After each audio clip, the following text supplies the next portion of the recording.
Now, I have been speaking, teaching people to speak, writing their speeches, and helping them with their influencing strategy for a long time.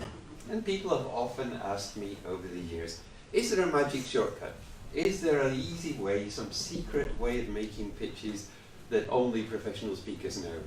And I used to always tell people, no, you just have to do hard work. You have to get up really early in the morning, you have to work very, very hard, and then get up the next morning and do the same again. But now I'm not so sure, because maybe there is a magic shortcut, and that's what we're going to talk about today. I first discovered this, or at least I first became aware of it, when once I was speaking at an event. I was maybe one of the last speakers in the day, and my original instruction was, you have half an hour. By lunchtime, this was not very well organized, and they were behind schedule, so by lunchtime the organizer said, could you do just 15 minutes? Then by the mid-afternoon break, I was down to 5, and then the sun is going down, it's getting dark, we're all hungry, and then they say, can you do, and I say, I can do 1 minute, and they say, okay. So I thought, at least I will go on the stage, I will say something. So I just thought of one thing to say, and I just stood up and I said, it's late, we're hungry, I've just got one thing I want you to know. And I told them that one thing. And there was a lot of applause, everybody was happy. I thought it was because they were hungry and they were just glad to go away. But then the next day, one person came and said, wow, that was really good yesterday, you really, really convinced everybody, or whatever it was, I don't even remember the point. And then somebody else said, your presentation was the only thing I remember from yesterday. And then I began to think, this is weird, I just said one thing and everybody loved it. And that made me start questioning the value of working like crazy for weeks to prepare a killer presentation. But then later I ended up in the situations where you don't have time to prepare. Either you've not been warned about an event, or you've forgotten about it, or you've just come off a trip and you have 1 hour maybe to prepare a presentation from scratch. Now once when I was doing that, I looked at the clock and I thought, I've got 1 hour to prepare, practice, and develop the content. And I thought my normal workflow at the time would have been to spend the first hour just searching for old presentations to look for things to recycle. But then I realized if you have 1 hour, you cannot recycle the old stuff. You don't have time to find it. So I thought I will start with just a clean sheet, an envelope, a napkin, a piece of card, whatever. And I thought I will just choose one thing to say, one message, 3 points to support it, an opening and a close, and then just learn that. So I did this sort of minimum viable pitch. This is the sort of the least you could possibly do. I did that, and again, the result was surprising. Everybody loved it. And afterwards, everybody said, that was really good, I really got the message. And that's when I started to realize that there is this sort of pitches paradox, that you would expect that the carefully crafted, carefully researched pitch would be the most effective. But it's not. Sometimes it's a thing that you've done very, very hastily that's more effective, but not because you've done it quickly, but because by forcing you to do it quickly, you were also forced to be incredibly focused. I saw that coming up in the bubbles before. Somebody said it's better to be more focused, and that turns out to be the magic secret. But then there is something in our brains that says, no, drone on for another half an hour, add 51 points, tell all the funny stories, show all the videos you've got, do some animations and some builds. The temptation to do that is so incredibly strong, and the tools we have encourage this. I wish one day that I could meet the people who design Keynote, PowerPoint and so on, and tell them that they should charge extra for all those speeches which destroy presentations like builds and animations, because they are counterproductive. They waste your time and they do not make the communication more effective. I would also like that when you turn on PowerPoint and Keynote and Prezi, that up comes a screen saying, go away and think, because this is what people are not doing. So what we're going to talk about today is the magic secrets of lean speaking, which what I would normally do is if it was one-to-one coaching, I would ask you to do a little test presentation. I would look to see what you know already, what you don't. Since we're all different, everybody has different expertise and experience.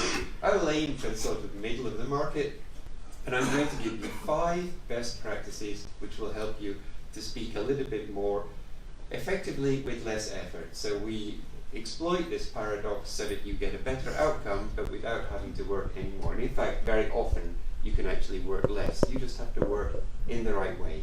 And then at the end, what I will do as well is I will show you one example of one of those 5-minute presentations which I actually did last year or the year before. And maybe also I'll come back at the end. I saw a lot of people were typing nervous into Menti.com, so I'll just give you 2 tips for avoiding that, because that's all you need to know. So let's begin with these famous 5 best practices. And the first is you should start with the idea. I watch people often when they're doing a pitch or a presentation or a speech, and a lot of people start by typing slides or by typing a script or other things. Very few people stop to think, and this is one of the problems. If you have 1 hour, you should not spend 50 minutes doing PowerPoint and just 5 minutes rehearsing, 5 minutes on the idea. It should be the other way around. You should be spending a lot of the time clarifying the idea. This is very, very important, because if you don't have a clear idea, the audience cannot possibly have a clear idea at the end. There is a typical slide you will see when people talk about communication, where they show you 2 people, the sender and the receiver. It's inspired by an old diagram from a 1948 paper by Claude Shannon. And the idea is to get the thought from the head of the sender into the head of the receiver. And usually we focus on the problems, the distortion and noise in the channel, the competing messages, the cultural context, and all the other difficulties. But nobody ever stops to ask, but what if the sender doesn't have a clear idea? Then the receiver never will. And this is something I've also demonstrated in workshops. In one occasion I was teaching in a French business school, and I asked everybody to do a test presentation just so I could give them some encouragement. And I noticed that when I said, speak about anything you want, the quality of the presentations was quite poor. The next time I did the experiment, what I did was I said, this time, here is a list of possible topics. Choose one of these and speak about it. And this time, the quality of the presentations was greatly improved. And the difference was that I had provided a list of about 30 well-formed ideas. A complete concept like make an argument why private vehicles should be banned from city centres, or things like that. So there was a very, very clear, simple idea, and when people had that idea, their presentations were good. This is a fairly universal problem, that a lot of people are talking about something, but they do not yet have the idea clear in their head, and this is fatal. Another thing I've done often in workshops, although people find this scary sometimes, is I ask all the students to do a test presentation. Then I ask everybody to write down what they thought the main message of all their colleagues' presentations were, and then I just give those to the person who spoke without any comments.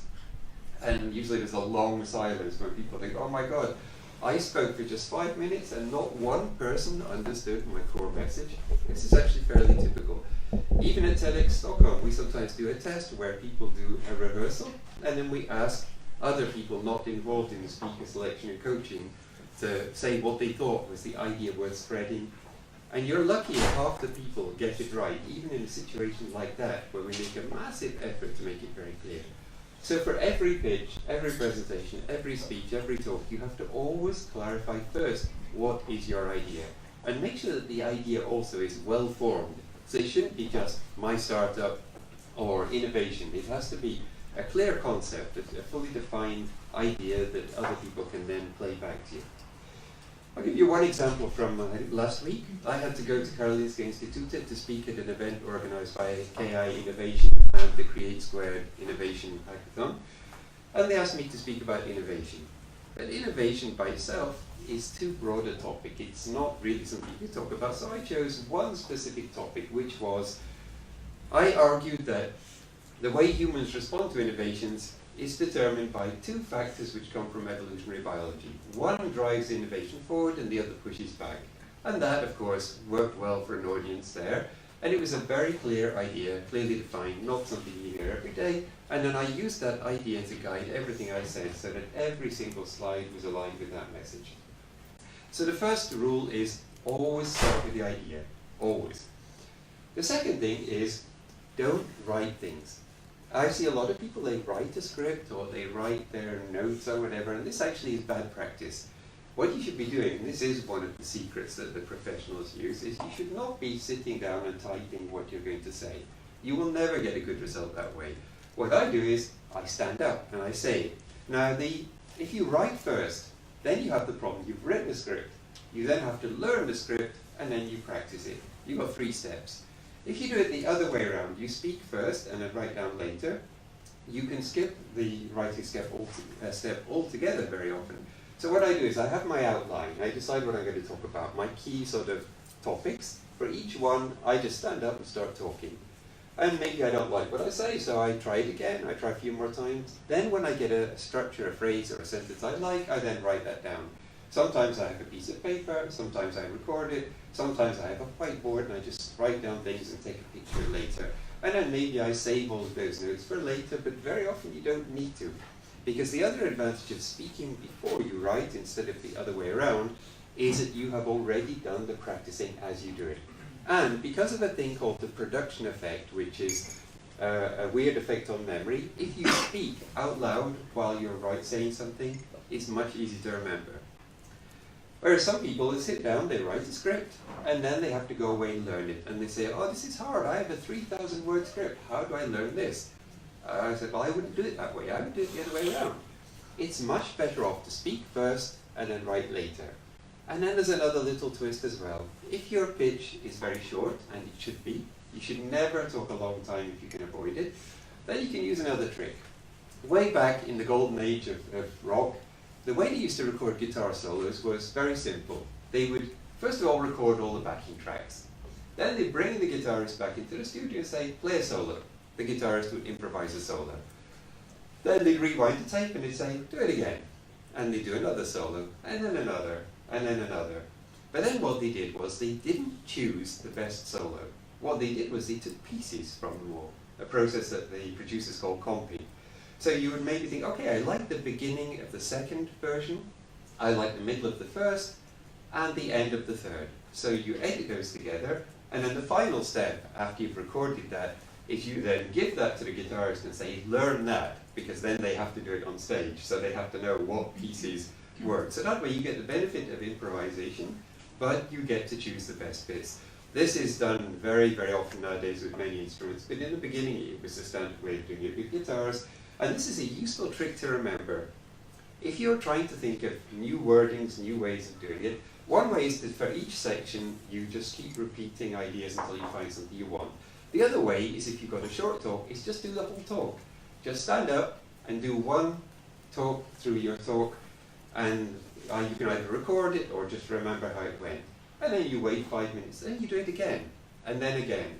Gradually, over time, it will improve by itself. But also, you can try different ideas, and then maybe you think, I like the way it begins on this last version, but I thought that I ended better on the second version, and so on. So you put the pieces together, and then you can construct your perfect solo. And this is a trick I've used for a long time to make it very easy, in just an hour of standing up, to evolve new versions. So you keep mutating new versions, new ideas, you try new ideas, you select the best parts, and your content gets evolved and gradually gets better over time. It takes surprisingly little time to do that. The third technique, or rather absence of technique, is don't start the PowerPoint or the keynote or the press immediately. Leave it alone. You should start every talk in what I call unplugged, which is just talking with no slides. There's good reasons for this. If you start to type slides immediately, or select used slides, which is another common mistake, then you are the slave of the slide presentation tool. You are speaking about things that are easy to type, easy to draw, easy to create. And also, you tend to get lazy because the slides support you. They show you what to say, and that doesn't work very well. It's much better to craft a story which will work on its own with no slides, and then add slides later. This is very important, because otherwise you end up talking about the slides and not your story, which is both distracting and ineffective.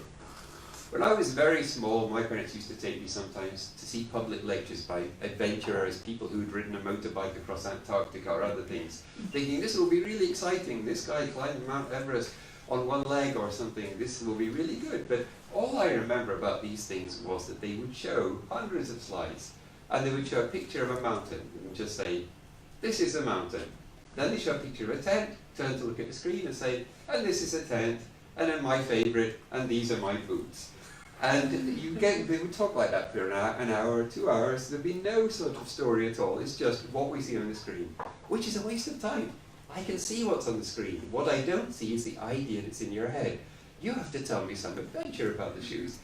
And unfortunately, I see this kind of thing every day, especially with the team slide, where people will put up a slide, it says, our team, and then there's a picture of all the faces, and they will say, and this is our team. We've already seen that.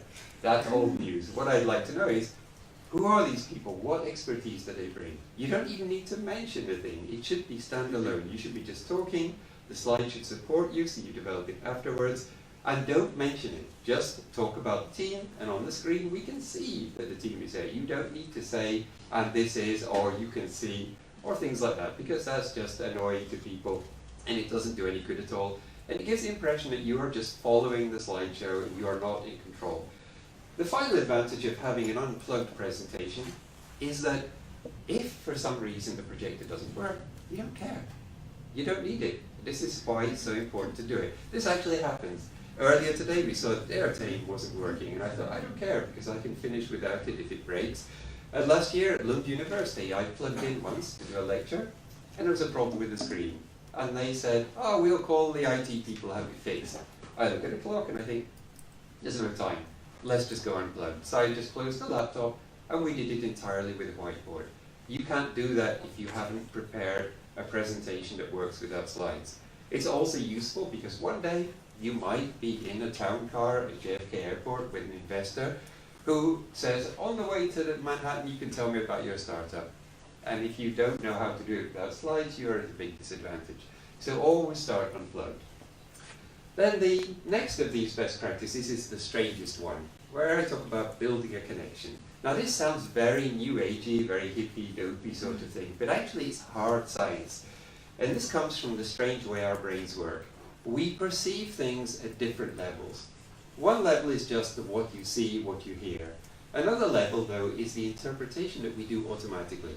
So you imagine 1 million years ago, our ancestors are in the forest late at night, and you hear a twig breaking over there. Then you hear a twig breaking on another side. Now you are not thinking, I heard a twig break, and then I heard another twig break. What your brain is doing is trying to build a story around that, thinking there must be a bear or a wolf or something that's going around, and he's going to come around and eat you. And the people who could do that survived. The people who couldn't and just heard the twigs, they all got eaten, and we are the descendants of the ones who were good at building stories around the things that happen. Which means that we see things at a level which is beyond the actual things that you see and hear. This is very useful in many ways. It keeps us alive when we're wandering in the forest late at night, but it also makes a lot of things possible which otherwise wouldn't exist, like magic, the stage magic kind, the illusions. They all rely on manipulating this kind of brain function. There's a lot of interesting research being done about that in the last 5 years. But it also makes the other magical thing possible, the movies. And this is why we have a movie screen. Movies are extremely interesting because they work on many different levels. The first level is that you shine a light on the screen, and then 1/24th of a second later you shine a different light, and your brain interprets that to be movement. Movies don't actually move. They're still pictures. They're just coming so quickly your brain interpolates the movement. Just like if you see a bear here, and then a second later you see a bear there, you're not thinking the bears are appearing and disappearing. You're thinking it's moving. This is how your brain predicts the motion of things so you can avoid danger. So we look at the screen and we see things moving. Not only do we do that, but we see a simple line drawing. We think it's a person, like or a minion or whatever, and we get totally involved in its adventures. And there's even another level beyond that, the magic of editing. Back in 1903, they made a movie called The Great Train Robbery, where you see some people inside a room. Then there's a cut, and you see some people running alongside a railroad track. So what you think is that they were inside the station building and they leave. In reality, they were in the beginning on the studio set, and then weeks later, they shot the other thing. But cutting them together gives you a story. And this technique is often used to build stories. Why is this important to us? Well, it means that if you are talking and people are not really consciously aware that it's a presentation, they pay much more attention, they listen to your message, they absorb your message, and they're much more easily persuaded, and they remember much better. As soon as you reveal that it's no longer you're actually in a presentation, then you break this magical connection. It's like in a movie when a microphone suddenly appears, and then you realize that it's all fake. Or if the lights come on, or in the days of chemical film, when the film burns, suddenly you've been totally involved in some exciting sequence on the movie, and then poof, it burns, and then you realize it was just a movie, and that spoils the thing. Now, in a presentation, what does this mean? This means that you have to avoid all distractions. That's why you shouldn't be reading from a screen, you shouldn't be reading from notes, you shouldn't be reading from your phone like that because it's distracting. You should never turn around and look at the screen, because every time you turn around, you break the connection with the audience, and that greatly weakens your persuasiveness. What you should do is maybe have a computer to one side so that you can see with your peripheral vision that the slide has changed, but never turn back. Never look at notes, never even look at your clicker, just pretend that you're just having a conversation with the audience. The moment you do anything like looking down at the script, then it breaks the magic. I saw recently a TED talk where there was somebody who had not learned their words, and every so often she'd look down and read from the script, and that spoiled completely the thing. And there's another one which I love, Ted Thwaite's talk from 2010, which begins with him saying, "I don't like head microphones," which is not a good way to build a connection with the audience. It doesn't matter, that's his problem, it's not our problem. We're not the people who say you have to have a microphone. You have to have one, otherwise we wouldn't hear. So that was a very, very pointless. And the other key secret, sometimes people say, is there one thing I can do to become better overnight? And I say, yeah, buy one of these things. Go down to class also when they open and buy a clicker and learn to use it. Use it always, because that means you don't need to walk over to the computer every time you need to advance a slide, and you don't need to turn around to see what's on the screen. You just click, and you can also click at exactly the right time, which, by the way, is not just before you're going to talk about something, but after, for reasons that go a bit beyond today. And then finally, there is the fifth of my 5 tips is you need to practice and test much more.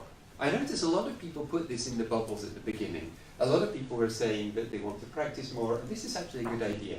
If you have just 1 hour total budget for your presentation, instead of spending 55 minutes doing animations on PowerPoint and 5 minutes learning the thing, you should instead be spending maybe half an hour thinking about the ideas and half an hour practicing. And even if you have just 5 minutes, use those 5 minutes. This is something I've noticed coaching people who are very expert speakers, that you'll notice that if they're suddenly under pressure to do a talk because they are in a certain situation where they suddenly get asked to speak and with no warning, they will often excuse themselves for 5 minutes, and then they go away to a quiet corner, and you see them practicing or writing down their key message, or some people even have a card with their key messages written on it. But they go away and they take those 5 minutes. It's also a good idea to test your ideas, because maybe you have what you think is an awesome idea for a talk, but when you try it on somebody, they make a funny face and you think, okay, that didn't work. Maybe though you're in a hotel room far away and you have nobody to talk to, and you don't want to do a test presentation to the waiters and the chambermaids in the hotel. What you can do, don't forget that there's also Skype. You can Skype back to the bearded guy in your office and say, here, look at this, just watch this for 5 minutes. Everybody has a phone, everybody can receive a video call. Just call somebody and just hold the phone in front of you and just test your idea. Because very often you will get one valuable clue. Maybe somebody will say, actually, I don't think that's so clear, or I missed completely the point, or that makes no sense, can you clarify, or something. They give you one valuable clue that makes a massive difference. So anyway, those were the 5 best practices, done quickly, obviously. Now I promised I would show you one example. I'll just give you a summary of the 5 just so you remember again. First of all, start with the idea. The idea is essential. It's the most critical part of any talk. If you have no time for anything else, at least work on the idea. Secondly, you should learn to start talking before you write. That way you get things which sound like natural human speech. Otherwise you will use words like however that people only use in writing, or you use complicated sentence structures. Some people, professional script writers and movie writers, can write a realistic talk without actually saying it. Most people cannot. And the easiest way to do it is to stand up, speak out loud, and then hear how it sounds. And then you'll find out which things work best. The standing up, by the way, is a little secret that comes from NASA. They spend a lot of money teaching astronauts how to not screw up in space, because obviously any mistake in space can cost billions. So they spend a lot of money on research, and one of the things they discovered in the 1960s was that you have to avoid unexpected experiences. So what they do is, after every flight, they ask the astronauts, was there anything that wasn't like the sim? And if they say yes, there was something that was a little bit different, they fix that. They want it so that when you go to the moon or Mars or whatever, it feels like you've done it all before. That way you're relaxed. And one of the ways of beating the nerves, I saw everybody mention at the beginning, is that you have already stood up while you were writing your pitch. You have already said it many times. So when you stand up in front of the audience, it's not a different scenario. So if you practice sitting down and without speaking out loud, then you have to stand up and speak out loud in front of an audience. That doesn't work. So it's a good idea to always practice standing up. You should also start without the slides, do a talk first, and then reinforce that with a few pictures later. Don't go the other way around. You have to be very careful to avoid distractions, which means learning your content so you can do it from memory, or in the worst case, have very discrete notes. You have to use a clicker, always, even when you practice at home. Never practice without one and then go onto the big stage and try to use it, because then you'll forget. You will carry on talking and forget to click. You have to use it every time you turn on the computer, stand up, clicker out, always practice with it, then it becomes second nature. Then also you can click at the right time. And you have to find some time, even if it's only 5 minutes, for practicing the testing. Every practice helps, which is another reason, by the way, for being very, very short. And I'll show you an example in a moment where I had to do a talk, which is just a few minutes, and because it was a few minutes, I was able to practice it many times. So let's look then at one example. I want to explain now this process where you have just maybe 1 hour from zero. You've got to create, practice, learn, develop the entire thing, and you have no time to look at existing things, you have no time to get help, you just have to do it. What can you do? Well, my usual method is very simple. I clear away everything I have, so I don't look in the archives, I don't look at other stuff, I usually go to a clear table. And on the table I just put an envelope or a... Yeah, is it working again? No. No? Let's fix that. Does it work now? Yeah, it works again. Okay, you let's put it back in the pocket.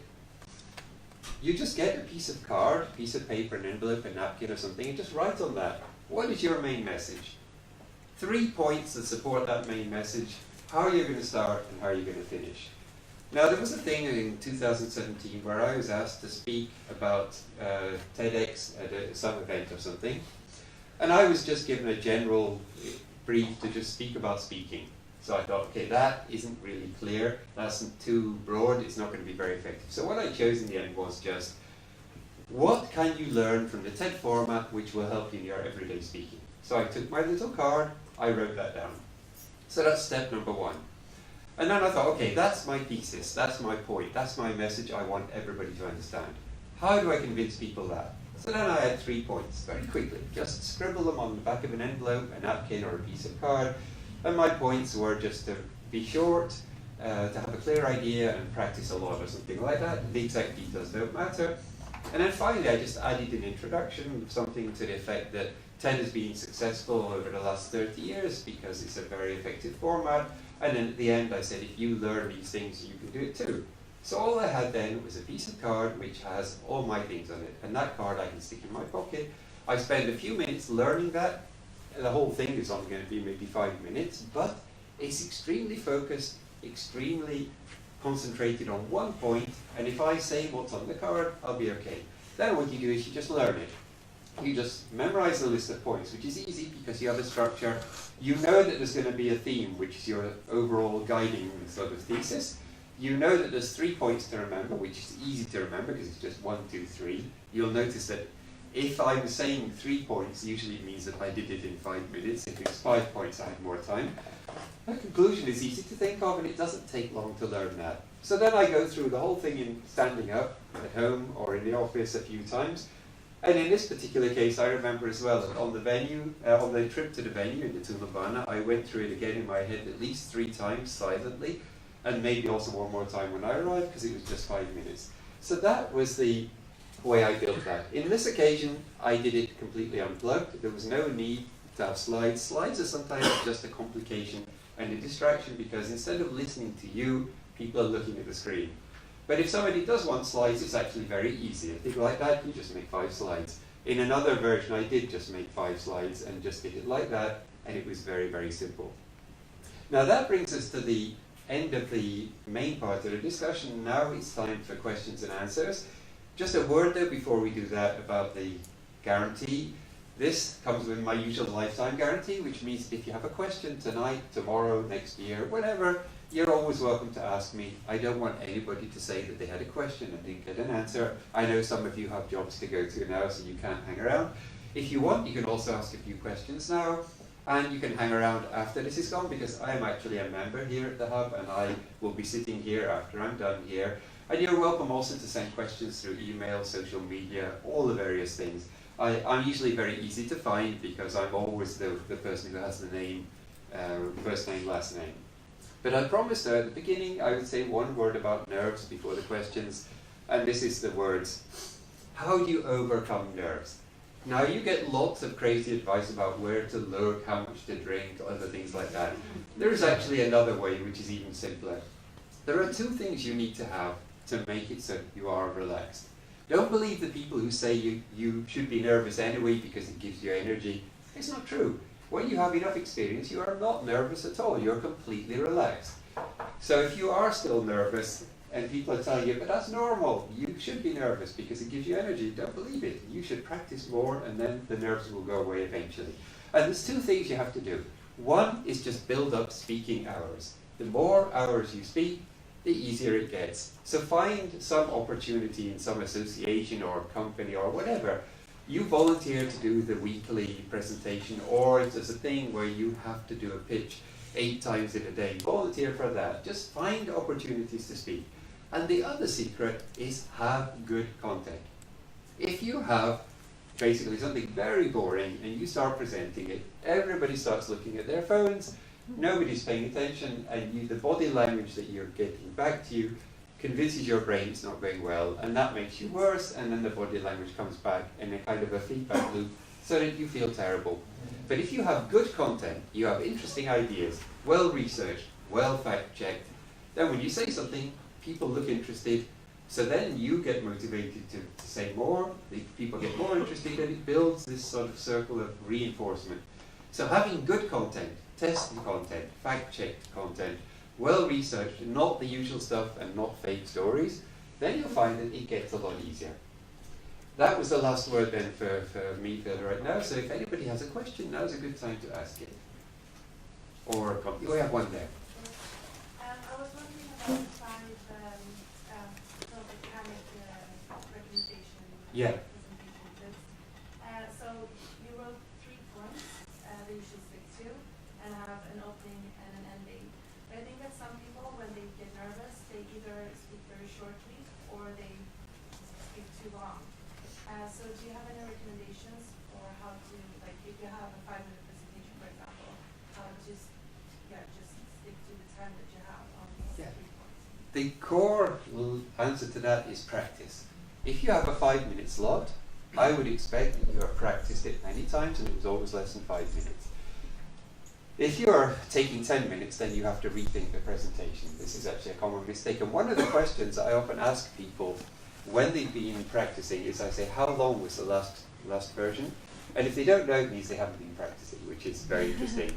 If they do know, and it's 5 minutes over time, then I say, you need to cut drastically. Be focused, don't add things that weren't in your schedule if you have a very narrow slot. And this is usually the case. It will force you to be focused, but you have to respect that. And the way to do that is to practice. If you have a 5-minute slot, you should practice 3 times, and each of the 3 times you should be within the 5 minutes. Otherwise, it's not going to work. If your first trial was twice as long, it's not enough also to just speak faster. You have to be cutting away whole chunks. And about the 3 points, the only reason I chose 3 in that case is just because then you don't have to try and remember how many points there are. if you are very consistent, like I usually know that I have 3 main topics, each of the main topics has got maybe 3 points, so then I don't need to wonder, is there another point, or am I done here? Because I know it's always going to be 3. Being consistent is good for you, and it's also good for the listener. But practice and testing is the key to respecting the time. It will come by itself, by the way. When you have enough speaking hours, you'll be able to speak to a time without even having a clock. But it's all down to practice. I think you were the next one? Yeah, so I agree that there's like a huge value in being very clear with your thesis. Yes. But then that's also, I've heard recommendation, for example, from Dale Carnegie, that you shouldn't try to really tell someone what you're going to try to convince them of. You want them to like come to that conclusion on their own. Well, I didn't say to say the thesis. You have to Yeah. know the thesis. You have to have it written down in your notes, but then you talk your talk. Yeah. So I would not tell people. It emerges from that. There's just one exception to that, and that is when you're presenting to the very top level management, the C-suite. There the rules are very different. There you have to go and start by saying the conclusion, and then if they want, you discuss that. But yes, you're right that you shouldn't say the thesis. It should come out by itself. But even if you say it, some people don't get it. It's not actually effective to say it, so that's why you shouldn't bother. But it should be obvious from what you're saying in the thing. But it depends on very much on the situation, because in some cases it's better to be very, very clear. Like, for example, there is more than one pitch for a startup. Some people have a single deck they use for everything, which I think is dangerous, because sometimes maybe you're pitching for an investor, sometimes for a potential stakeholder, like Spotify, for example, had to pitch to record companies to get their business model to work. Or you might be pitching to a top UX designer to get them to join you, or a million other reasons. It could also be that your goal with different investors is different. So you need to have a clear idea of what you want before you start, and let that guide the thing. Sometimes, like when you're talking to the CEO of a big company, you're better off just saying it. They don't have time for games. But otherwise, it's more effective if you communicate it without saying it explicitly, because an idea that emerges inside your head persuades you. So that's why when you convince somebody by showing them something so that they arrive at a conclusion by themselves, they're more persuaded. And there was one at the back, I think. Yes. Yes. Occasionally I may stay focused during the pitch, as you described. But then we get to the question and answer part like that. Do you have any tips on how to not be sort of tricked into babbling by someone showing interest? To be able to keep these rules in mind when you're responding to something freestyle after the party prepared. Well, I think that if you have people who are trying to drag you off your line, you can either decide to go with them and answer their questions. It depends on the relationship with the person. If you're pitching to a very, very wealthy investor, you might want to listen to them and do it their way. Or you can just say, I'll come back to that in a moment, and you just finish your sequence and then stop. But that's another reason why you need to rehearse a lot, because if you are easily derailed by an interruption or a question, that is not very good. Especially when you're pitching to very, very busy people, because they will interrupt. And that's very, very common at the C-suite level, where as soon as you start speaking, they will start asking you questions, and they control the presentation. They control your time. So if you have a thing which relies exactly on a certain sequence, especially if you rely on a sequence of animations and builds, then you're going to get into trouble very quickly. You have to be able to get your message across, even if there are disruptions, even if somebody interrupts you. You can even practice that. This is going a bit beyond the sort of basic stuff, but you can practice doing your presentation. Somebody asks a difficult question after the second slide, and you have to be able to get back on track, or go with the question that you were asked, because very often that's a valuable clue. That's telling you what the listener is really interested in, because maybe they don't care about what you're saying. I once went, when I was looking for a place to work, now I'm here, but I went to visit an office hotel downtown. And I said to this guy, I said, I just want a place to work. I don't want any services at all. So then he starts his presentation, and he starts going on about they have a concierge, they have people who type your letters, they have all these things. He was going on, and every time he stopped to take a breath, I said, I just want a physical space. I don't want services. And then he'd start on again about all the services they offer. He was like a tape recorder. He had his pitch, and he would do his pitch whether anybody was interested or not. And in the end, I just went, and I've never gone back there, and I will never go back there. because this guy didn't listen, which is why it's important. Sometimes you have made a beautiful pitch, but sometimes listen to the audience, because if they say, but, and then they have an interesting question, maybe that leads to a better outcome. Maybe they tell you what they're interested in. That could even maybe give you a completely new business idea. So pay attention to the audience. If you start going on about something they are not interested in, they will not really enjoy it, they will not listen, they will not pay attention, and they will not give you what you're looking for. I think we had somebody else at the front, yes? Yeah. Sometimes you don't have a time slot. Yes. Let's say that we have basically free time, we can decide how long is a presentation. What's a good time? I know it depends on the topic that you have to present, but after how much time humans lose attention and be interested in you? They used to argue that it's about 18 minutes, which is the length of a TED Talk, but in fact today, that was in 1984.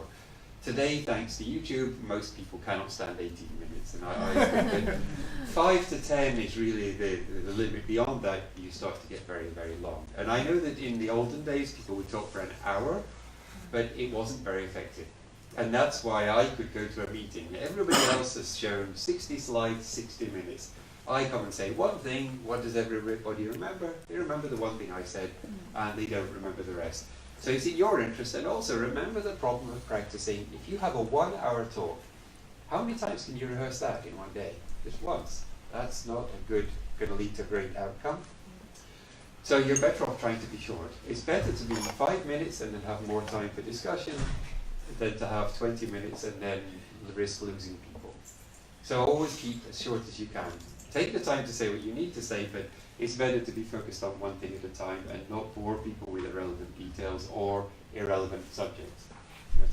How would you adapt the tips that you gave us to, let's say, technical talks where you actually have a message that is composed of many parts and you really need to go through all those parts to get the message through? You cannot skip one.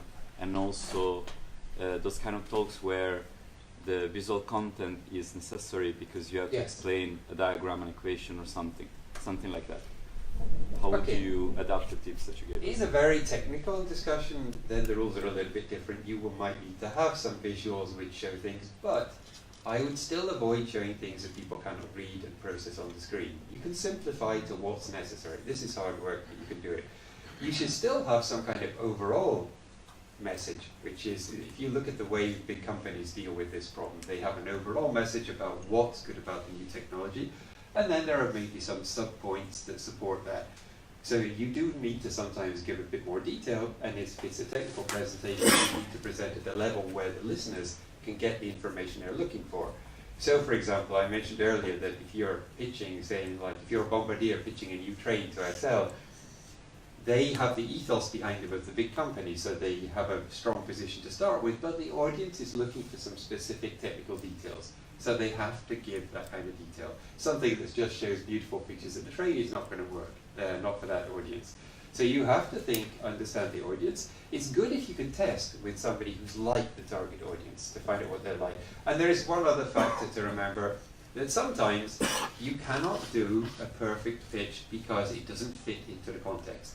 I often speak without any slides at all, but if I go to an event and everybody else is using slides, I use slides too, just to fit in with the style. And if you're going to a very, very technical conference, you have to be a little bit aligned with that as well. It's the same for academic conferences. You cannot make the thing too accessible, too easy, because then it doesn't fit in the situation. So you have to adapt a little bit. We have a... Yeah, is it ever good to try and get engagement with the audience? Like start with how many people here do this? The problem with that is that it's gotten a bit tired. A lot of things, by the time you hear about them, it's too late. So when this advice first came out about 40, 50 years ago, it was new. So people would say, how many people of you can put your hand up? And everybody will put their hand up. And that was very exciting. Now when somebody says, everybody who puts their hands up, put their hand up, and people go, oh, not that again. They've seen it before. If you could think of a good interaction, yes, but I would avoid the everybody stand up or everybody hands up, because people are just tired of it. It's old, it's worn out, it's tired. But if you can think of an original new way of doing it, then by all means go ahead with it. I'm wondering how to I'm trying right now to make an elevator pitch of what I do. And the problem is, when you have something that's actually pretty complicated, how do you abbreviate that?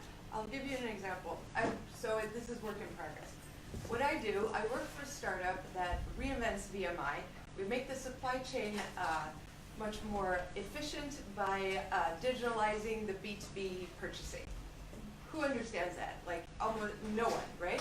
And I realize that, so I would like to have a short pitch explaining what I do, something complicated, but I can't really do that without explaining what VMI is, what the problems of the supply chain are. You know, people don't know that much about my area to understand this. Like how do you handle that? It's a very, very common problem, and I've noticed this. I've looked at a lot of websites. I do some freelance journalism sometimes, which means I'm often searching for companies. You go to a company website, you read their what we do, their mission, their about, and you have no idea what they do. And I think one of the problems is the abstraction, this helping people with supply chain, blah, blah, blah. But that doesn't answer what you do. What do? Do you come and clean their supply chains with cloths or something, or do you provide software or a service?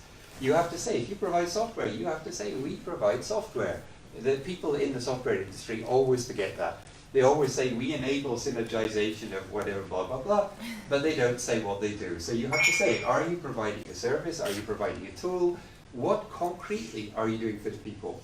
The other classic way of getting the thing across very, very quickly is to say, I don't know, we're the Airbnb for cats or something like that. That's a classic, that actually is a technique that's at least 100 years old, because this started off in the movie industry, where if you wanted to sell an idea for a movie, you just say it's like Star Wars but underwater, and then the investors would say, here, how brilliant. And that's always been the way they did it. It's a great shortcut, but you need to talk to somebody who's not exactly in your business, who can point out that you forgot the crucial part. Like, do you sell software? Do you provide a service? Do you go to the person's premises and actually do the thing for you? Is there some kind of parallel, like you're the I don't know, the Google of whatever? Is there some way of explaining it like that? Or you present very briefly the scenario that people do this and it doesn't work, we do it for them, or something like that. But get away from the abstract terms where you're not actually saying what you do. But this it's near universal, this problem, and it's especially common among software companies who never mention that the way they enable the synergization of efficiencies or whatever is by selling your software tool. And it would be useful to know. I've seen the same as well with people who say that they enable the circular economy or something, and then you say, but what do you concretely do? And they go, oh, we make bottles. Okay, well then you have to say, we make bottles. The other things are consequences, but you have to say what you do. That's very, very important. But it is actually a difficult problem, and it's good that you spend a lot of time working on that. Do we have time for one more? We can take one last. One more, okay. What about the finishing of your pitch? Can you say anything about that? The last point, what you could put in there? Yeah, my recommendation is usually that if you can, that's where your call for action should be. If you expect something, it's a good place to put it at the end, just so that people are absolutely sure that they heard what you want, which is not always obvious, because you go to an investor, what is it you want exactly from the investor? Or you go to a company with seeking some kind of agreement, they don't necessarily know what kind of thing you have in mind, so maybe you have to say, this, by the way, is a very important technique for any kind of communication, not just pitches. It's true for writing as well, even for complaining letters. If you write to, I don't know, SL to complain about the Tulambana, you're not going to get any result at all. But if you say at the end what your expectation is, that you want your money back or something, you're much more likely to get it. So I would usually end the pitch with a very clear statement of what you want the other person to do, so that then they are sure. If you want a contract, you want an agreement, you want a partnership, you want money, you want to be acquired, whatever it is, it's probably better to be very clear about that, because it's not always obvious to the person who's listening. Okay, that was our last one, so thank you all for coming, and I hope it was useful, and if you have any more questions, you're welcome to stay after this.